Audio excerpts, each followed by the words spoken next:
I have a fairly thin disc mounted in the lathe here.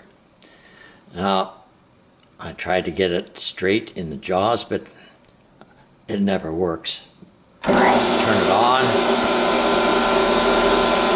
See if we can get a good shot of this, maybe zoom in a little bit. And you should be able to see that wobbling. So if you don't have a lathe spider that's the right dimension, the right width for this,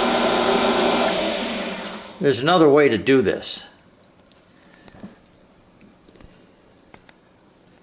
You make one of these little tools that just fits right in the holder.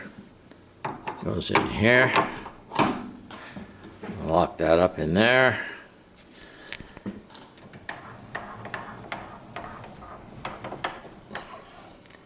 And line it up like so.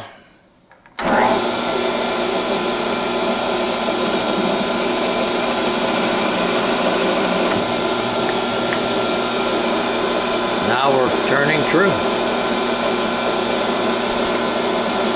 Now this thing is just a piece of 5/8 stock milled out at the end for a roller skate bearing, just like this one. And as long as you can get that bearing turning, you've got a tool that you can use. A tool post kit, it came with one of these things, and it's designed to accept a Morse taper. And I made up this. I had to produce this Morse taper, but it's the same idea. I've got a roller skate bearing in here that just turns. So if you don't want to go to the trouble of making a Morse taper, or if you don't have one of these things, this might just work okay for you.